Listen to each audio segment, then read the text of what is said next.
Salut à tous les amis, aujourd'hui on se retrouve pour l'analyse pareil, hein, lui c'est le cas de le dire, hein, que c'est un monstre. Hein. Ah, c'est un pitbull. Hein. C'est un pitbull, c'est son surnom. Patricio Frère. et son frère est aussi plus fort pour dès qu'on l'analyse, son frère aussi également. Il a eu moins de succès quand même. Il a eu moins de succès, mais il est extrêmement fort et surtout il est très très spectaculaire, son frère. Avant toute chose, comme d'habitude les amis, on envoie le générique et après c'est parti.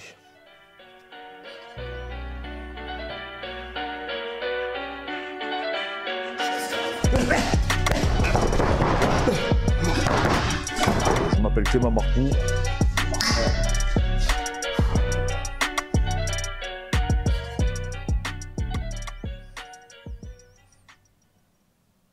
Pensez à vous abonner, pensez à vraiment... N'hésitez pas à mettre un like pour tous les gens, parce qu'on a beaucoup de gens qui m'envoient des messages, qui me mettent des commentaires me disant « Ouais, est-ce que moi, je peux avoir une analyse morpho-anatomique et mettre en relation avec donc, mon sport spécifique, etc. » Écrivez-nous sur Instagram pour tout ce qui est préparation physique individualisée, tout ce qui est perte de poids, prise de masse. N'hésitez pas à nous contacter si vous voulez préparer un concours ou pour le rugby, la boxe, n'importe quelle discipline. N'hésitez pas à revenir vers nous, n'hésitez pas à nous contacter. Donc là, on analyse un mec qui a été considéré avant sa défaite contre Algi comme le meilleur combattant, toutes catégories confondues, hors UFC. D'accord. Voilà, donc lui, les gars, c'est 37 combats. Je m'étais trompé, je pensais que c'était 39, mais ils avaient comptabilisé 2 combats qu'il avait fait quand il était jeune. C'est 37 combats, c'est 32 victoires. Et réellement, c'est qu'une seule défaite. Il a eu 2 split decisions, un vol. Et split decision, c'est quand vous savez, il y a un juge qui vous donne gagnant et l'autre qui vous donne les autres perdants, mais franchement, il avait gagné les combats. Et après, la première défaite, il dit que c'est contre Benson Anderson et il s'est blessé. C'est-à-dire qu'en fait, il a arrêté le combat, il a dit stop, j'arrête, parce qu'en fait, il a mis un low kick et il s'est fracturé le tibia. Ouais, le tibia apparemment. Donc voilà, et donc en plein combat, au deuxième round, je crois que c'est, il dit stop, j'arrête. Ouais, je crois que c'est ça. Et il dit stop, j'arrête. Il ne pouvait plus continuer parce qu'en fait, il s'était blessé, un peu comme Anderson Silva. Mais en moins spectaculaire parce que ça n'a pas pété. En fait, quand on voit le gabarit aussi. Donc, il n'a jamais pris vraiment, enfin, à part contre Eddie Mackey, du coup, on va en revenir. Voilà. Il n'a jamais pris. Il n'a jamais été mis en difficulté. Avec tous ses combats au Bellator et tout. En 36 combats. Impressionnant. Et tu me disais, il a fait son premier combat à 16 ans. 16 ans, il a fait son premier combat pro au Brésil. On fait un nom au Brésil puisqu'il était invaincu là-bas. Tu me disais, même au Brésil, quand il t'entraînait là-bas, il te disait que c'est le phénomène. Ouais, c'était le monstre. Lui et son frère, c'était vraiment... Lui, il a commencé à la chuter boxe un peu. Enfin, il y allait souvent avec son frère. Après, il est parti à la team de Blackhouse, Minotaur et compagnie. Et après, il est parti donc, avec Cerudo, avec Eric Albaceres, je ne sais plus c'est vraiment le nom, Captain America. Donc la team en Arizona. Et depuis, franchement, j'allais dire il est inarrêtable. Non, il y a quelqu'un qui l'a arrêté. Et du coup, il y aura la revanche ce week-end. Mais il a franchement, malgré sa taille, qui est, comme vous pouvez le voir, 1m68 et il fait que 166 cm d'allonge. D'accord, c'est peu. Hein. C'est très très peu et je vais vous montrer pourquoi. Il faut savoir qu'il combat dans 2 catégories. Oui, il est champion en 66 et champion en 70 kg. 70 kg, donc la catégorie de Dobronx. C'est incroyable. Et de Khabib. Et il voulait Khabib à mort. Et, non, c'est vraiment... Bon, mais je sais même pas, voilà, vous voyez, déjà quand on voit le physique, on comprend tout. Ce mec a arraché la tête à Chandler. Hein, pour vous donner pensez un peu à Toquinho, un peu. C'est bon, alors, il a des clavicules qui sont étroites. Hein. D'accord, enfin, qui sont moyennes, mais qui sont étroites. Je n'ai pas trouvé de photos réellement, parce que le Bellator, je pense qu'ils font que des photos de biais, de profil. Donc voilà, celle-là, je trouvais c'était la plus parlante. Bon, il a une ceinture scapulaire, des trapèzes supérieurs énormes. Franchement, le muscle sternomastoïdien, pareil, du coup, c'est exceptionnel, vraiment. Tu le vois, hein, il n'a pas de cou, tout simplement. Alors, lui, il a une particularité, il a les humérus courts et les radius courts. C'est ce qui fait aussi également qu'il ait très peu d'allonge, mais ça n'empêche pas de toucher parce qu'en fait il est tellement explosif, tellement puissant physiquement. Et quand il touche, il est incroyable. Et tu vois sa chaîne postérieure. Bon là il a un corps large, hein, on le voit. Hein. Je veux dire, voilà, c'est un petit kéron, c'est vraiment le cas de le dire. Ouais. C'est un monstre. Il a un bras radial qui est surdéveloppé. Tu vois le long pronateur, le supinateur, tous les muscles en fait, fléchisseurs des doigts, etc. Tout est surdéveloppé chez lui. Ça peut être dû à quoi ce type? C'est génétique, c'est quoi? Il y a une part de génétique parce que même quand tu le vois jeune, quand il combattait, il était déjà énorme. Ouais. Et en plus, j'ai regardé sa prépa physique, il n'y a rien d'extraordinaire. Il fait pour faire lui. Ouais. Lui, c'est la guerre. Il aime bien les sparring. Il a beaucoup de sparring, oui. Beaucoup de sparring dur. Il est dur en plus. Non, Pitbull, c'est vraiment le cas de dire que c'est un combattant qui est extrêmement compliqué. il frappe des deux mains. Et vraiment, plus c'est allé dans sa carrière, plus il a frappé. On dirait qu'il a pris confiance. Ouais, il a pris confiance vraiment à son striking. Et ce qui est marrant, c'est que quand il touche, c'est jamais mâchoire plein pot, c'est un peu le front, quoi. Et il est mis KO. Hein. Et il déconnecte. Michael Chandler. Alors, ouais, Chandler, vous pensez que Gage, pourtant Gage, il a un rapport KO énorme. Oui. Mais regardez ce qu'a fait Pitbull. Hein. Ça a commencé, boum. Et là, tout de suite, il est tombé sur le cul, il n'a rien compris. Lui, il vous touche, vous dormez. Il n'y a pas de cinéma, il n'y a pas de machin. C'est un très gros encaisseur. C'est pour ça que je te dis que Hadji, je ne sais pas comment il a fait pour le battre. C'est incroyable. Ouais. Et surtout qu'il n'ait pas eu peur d'échanger debout. En fait, il terrifie tout le monde debout. En lutte, ouais, c'est un monstre. Et surtout, c'est son moment. Sa guillotine. Et surtout, voilà. Ce qui fait peur, c'est que dès que vous rentrez en double leg, je n'ai même pas regardé combien de guillotines il a fait, mais. Il part la guillotine immédiatement et il peut la tenir. Ouais, et ça va bien avec sa forme de corps, parce que souvent, quand on a des petits bras, on a plus de prédisposition. Pour la guillotine. Contrairement au bras-tête, comme on disait pour Hadji Maki. Exactement. Hadji Maki qui fait beaucoup d'anaconda, de d'ars. Lui, c'est vraiment le profil typique. Comme Pequeño. Pequeño, ou Pequeño, ouais, enfin. Donc, pas Rosima Paris, pas Toquino. Pequeño, tu parles. Ouais, Pequeño, je parle Pequeño, je suis de la lutte libre. Ouais. Et qui, lui, faisait beaucoup de guillotines. Oui. Et en fait, ils ont des avant-bras qui sont tellement développés. Ils sont énormes, oui.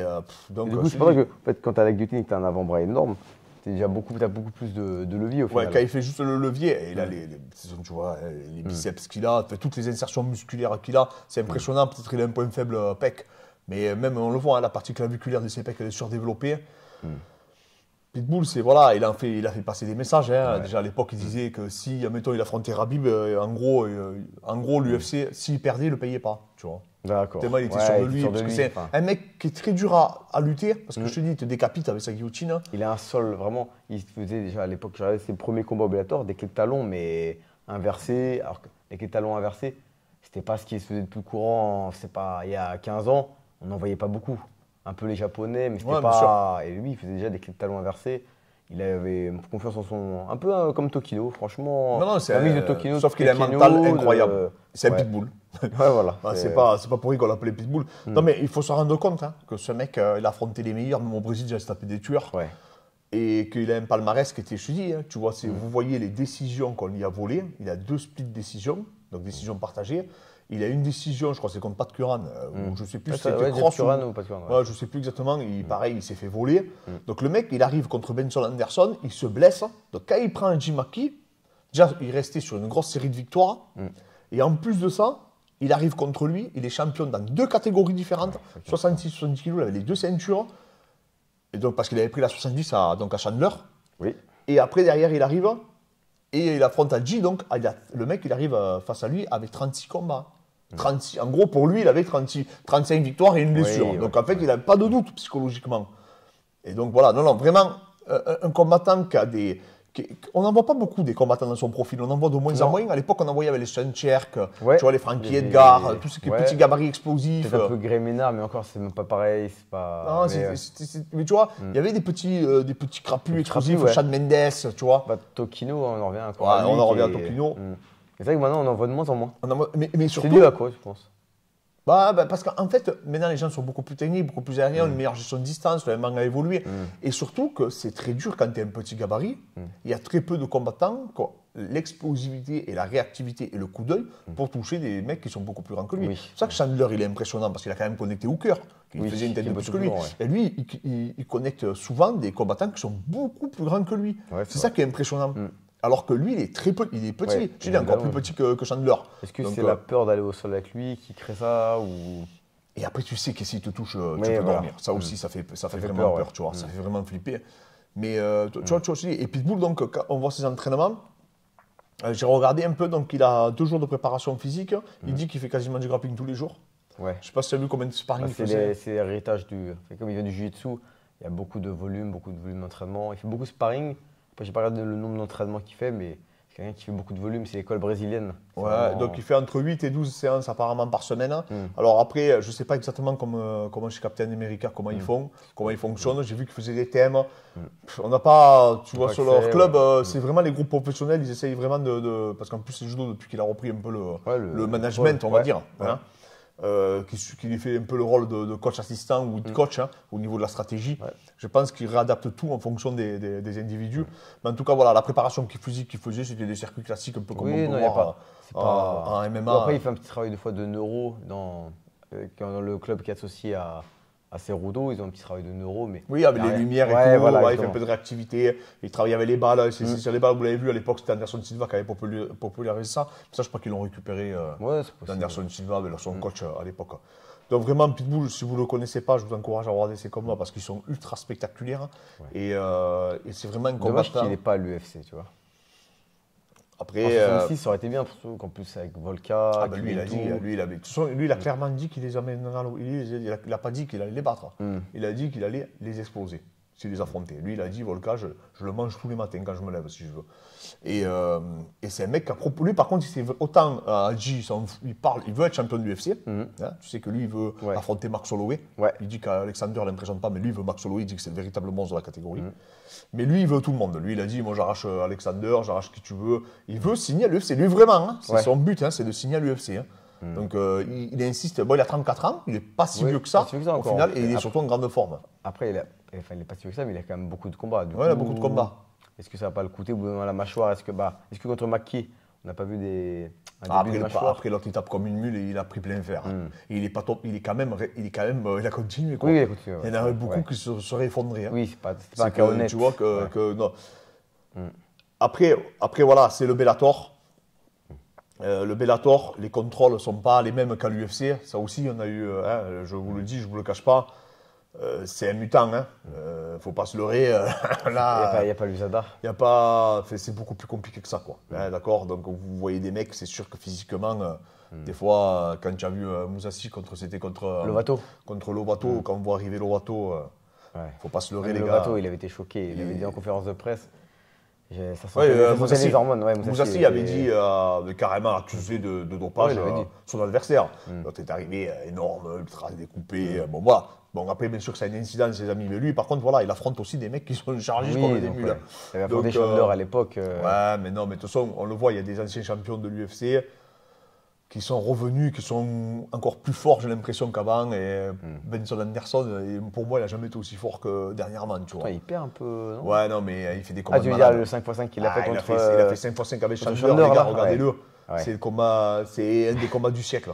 Ils ont fait 5 rounds comme vous en faites un. Les mecs, on dérape un peu, mais on est obligé de vous le communiquer parce que c'est quand même des choses qu'il faut tenir en compte.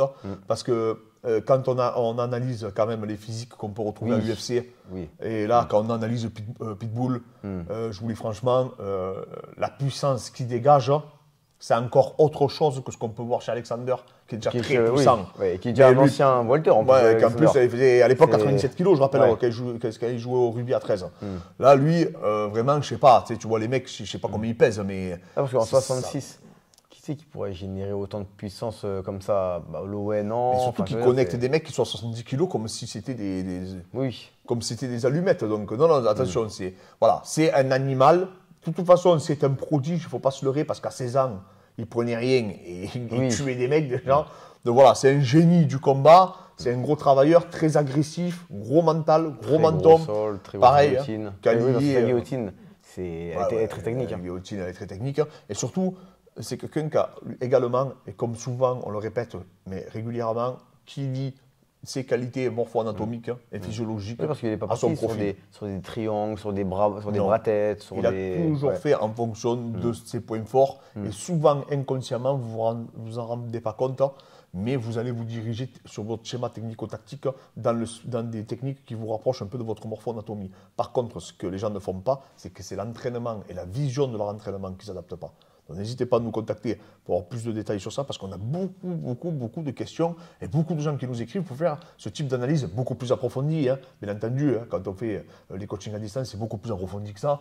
Mais voilà, on rentre vraiment dans les détails et surtout, on va donner des éléments pour que les gens puissent se surpasser. En tout cas, un athlète, on le répète toujours, mais là on parle d'un mec qui est considéré comme le meilleur combattant hors catégorie quasiment de l'UFC, aujourd'hui même encore. Oui, mais malgré sa défaite. Ne croyez pas, même il peut gagner demain, c'est pareil. Je veux dire, là, s'il gagne, moi Hadji c'est mon combattant favori, mais s'il gagne Hadji, je ne serais pas surpris. C'est vraiment un véritable animal toute façon, la photo parle. Et là, j'ai pris une photo qui ne met pas en valeur. Ouais. Parce que je vous garantis, vous voyez d'autres photos de lui, il fait flipper. On dirait qu'il fait 100 kilos. Donc voilà. Donc merci encore à tous les amis. N'hésitez pas à nous soutenir. On va bientôt faire des légendes de ce sport. Et n'hésitez pas à nous dire si vous voulez qu'on analyse d'autres sportifs aussi. Hein, parce qu'il y a beaucoup de gens qui veulent qu'on analyse des grands rugbyman, des footballeurs, j'en sais rien. Ça peut être pas mal aussi d'analyser le physique d'autres individus, d'autres disciplines. Comparer par rapport au MMA. Ouais, voilà. Et voir s'ils auraient pu être peut-être des combattants de MMA. Il y a quelques sportifs comme Cristiano Ronaldo qui a un super physique pour un footballeur, surtout à son âge, qui s'entraîne très intelligemment. Et ça pourrait peut-être être pertinent d'analyser aussi des profils d'autres sports pour savoir si eux aussi, ils auraient peut-être pu le transférer au sport de combat. Donc voilà les amis, n'hésitez pas à nous dire en suggestion qui vous voulez voir. Et ben, comme d'habitude, on vous remercie.